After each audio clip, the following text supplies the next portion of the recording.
It turns out the 5-second rule is a lie. Contrary to lore, when food lands on the ground, bacteria and other germs do not take precautions before hopping on board. Like,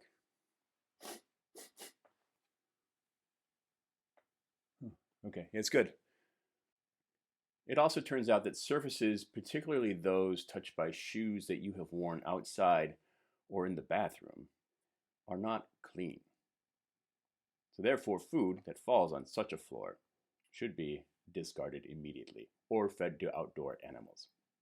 When I was in grade school or junior high age, I went to a Catholic school, so we didn't have a junior high. I had a 12-second rule in my bedroom.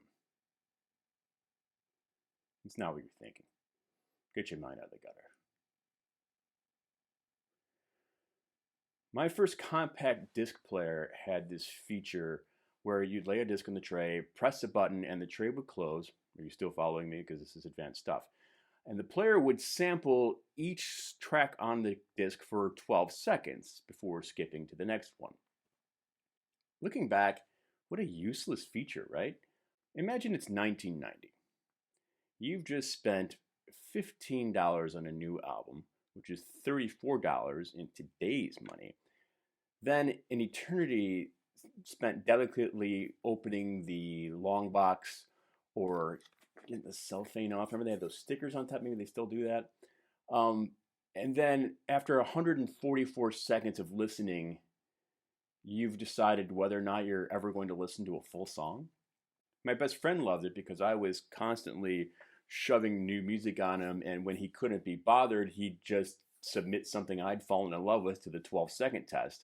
Basically, if a song didn't jump out like Megadeth's Holy Wars or Slayer's War Ensemble, he could go back to shooting his turnaround jump shots on my Nerf basketball hoop. God forbid a live album kicked off with a little bit of crowd noise. Skip! Beyond intro, skip! Acoustic guitars, ooh, pretty power ballad. Let's go back to track number 8. You're thinking, now, Steve, really, that little playlist you have, trial size, the one where you supposedly listen to all this new music from which you pull your reviews, you've never skipped a song after 12 seconds? Never. Well, this episode, we don't care about 5 or 12-second rules. When a song drops, it doesn't matter how quickly you pick it up, it's still funky fresh. In a matter of minutes, we'll be talking about Stella Rose, who might be pop music royalty, but makes Willow Smith look like about as dangerous an offspring as Dale Jr. And we'll also get to Sweet Cobra, who make Wilco sound as dangerous as Dale Jr. But first, Mr. Muthafuckin eXquire goes to the arcane arcade with Space Invaders.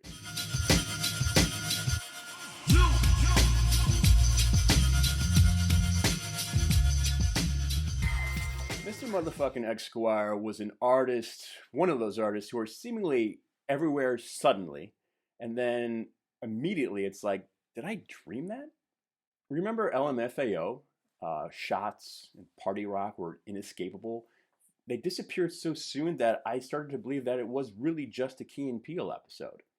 Actually, their second album, Sorry for Party Rocking, wasn't all that bad if maybe feeling like a life sentence of watching Super Bowl halftime shows on repeat. There were a couple albums from that time, including that one, of which I'm surprised I liked. Furry's solo album, The Duchess, Diddy and Dirty Money, and maybe not the whole album, but that will.i.am record with the song I Got It From My Mama, which is the response to a question, baby, where did you get your body from? They could just as truthfully answer, I got it from my daddy. Baby, where'd you get your jawline from? Baby, where'd you get that mustache from? I got it from my daddy. I got it from my daddy. Like LMFAO, Mr. Muthafuckin eXquire has a big old dirty word in his name, though his shows more balls than theirs, if maybe a little less foresight in the marketing department. But anyway, he announced himself 10 years ago with a song called Huzzah. It's bone dry horrorcore beat in that opening line, drunk driving on a Wednesday. And he landed around the same time that Danny Brown's name was getting out. In fact, Brown features with a cameo on the remix for Huzzah, along with Das Racist. Speaking of LMFAO, remember that I at the combination Pizza Hut and Taco Bell guys, and a pre-Run the Jewels LP. So it was this time where unusual rappers were coming out of the woodwork. Pitchfork was a big fan of Mr. eXquire. He signed to a major label, but a lot of the press was turned off by how raunchy his lyrics were, despite how smart they were. He wasn't embraced by hip-hop establishments like The Source, and even the exhaustive AllMusic site, not a single review of one of his albums, which is strange. So fast forward to 2022, and he has a new self-released batch of songs with the lead single Space Invaders that was produced by Boots, that cross-genre producer who has worked with Run the Jewels, and also another from the history books, Fisher Spooner. So check it out. Darth Vader call saying Scientology datings. Wasp be teleporting in out of galactic chambers. Breathe in the smoke, our spirit grows. That's right. The hook of the song mentions Carl Sagan and Darth Vader. There's a lot going on in this track. Boots' beat brings to mind DJ Shadow, New Jack City, Chopped and Screwed, and eXquire takes his verses like Ghostface on my favorite post-Wu-Tang song, Shaky Dog.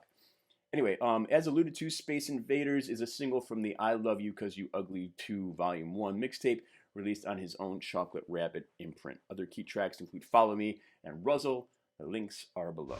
The kind of man who boo, hell break loose, I'm coming for you.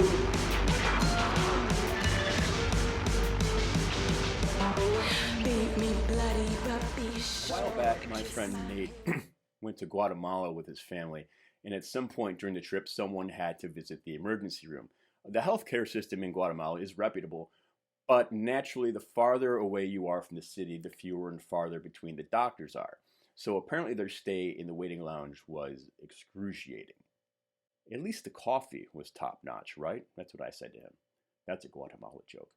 The press release for Stella Rose's debut single, Muddled Man, describes Rose as an observer, the kind of person who stays in the coffee shop long after the coffee has gone cold. The observer part may well be true, but based on the song, it sounds like Rose is the kind of person who finishes a coffee. In fact, she's just another red eye away from shooting out of the orbit and being able to be observed by life on other planets 1,000 light years or so away. Check it out. A muddled man, just in a way stands a muddled man.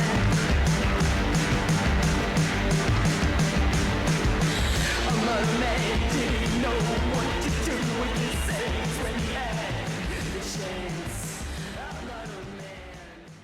Rose channels the intensity of early Nick Cave. It could easily go wrong, but instead of fraying or tea kettling, she kind of mainlines tent revival fervor, you know?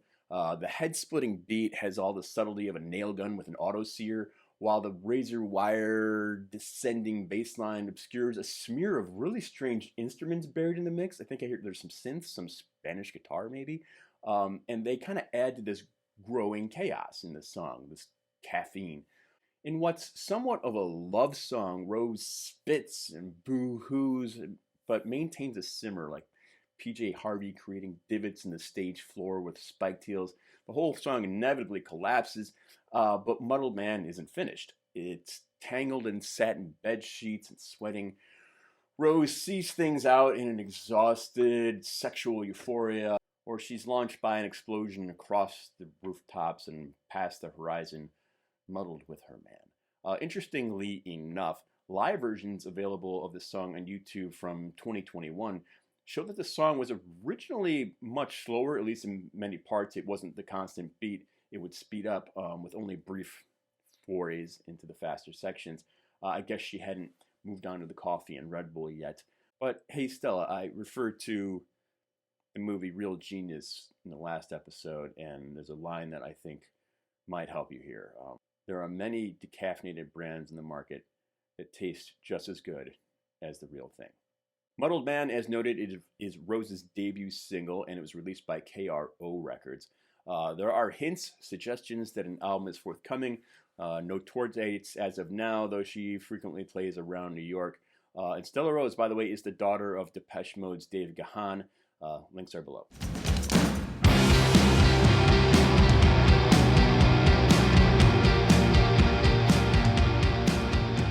I don't want to say I've known Sweet Cobra since the beginning, but I know they've been around for a long time. You like music? Sure. In that case, you're gonna love this. I was into these dudes before anybody. Partied with them all the time. Asked me to be the manager. I called bullshit on that.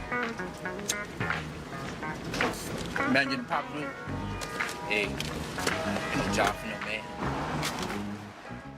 Back when I was at Illinois Entertainer, my assistant editor, good friend, and Lost Boys fanatic, General Bon Vivant, Trevor Fisher worshipped them and tried constantly to book them at a monthly metal show that he had organized. I don't know if he ever did get them, though he was getting bands like Indian, Bible the Devil, Reptoids, Superchrist, even Druids, who I reviewed on this channel a couple of weeks ago.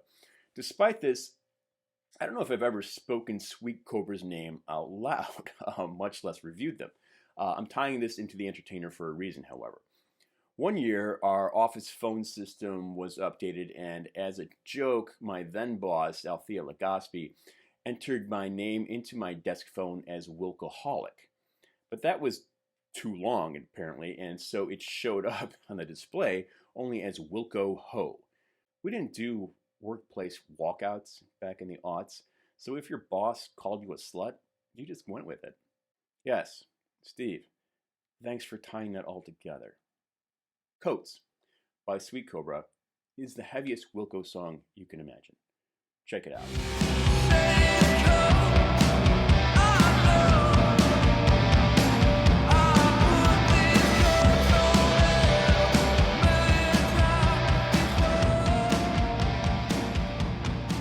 Something in the vocal cadence is a dead ringer for the way Jeff Tweedy often sings his melodies. Even the tonal shift to the sort of minor chord shroud around the 3-minute mark smacks of something Wilco might have done circa Summer Teeth or Yankee Hotel. But where their Chicago neighbors, Wilco can be mischievously indirect in their lyrics, there's no mistaking Sweet Cobra's seething bitterness behind words like, "You stay, I'll go, I'll walk for miles in the fucking snow." There comes a point in Coats where the drums begin to dominate, but the guitars, vocals, and a like sort of Bernard Herrmann-esque melody begin to whirlpool. However, the kick drum and the snare retain their clarity in the mix and their ferocity, and that's ultimately where the Wilco comparison ends.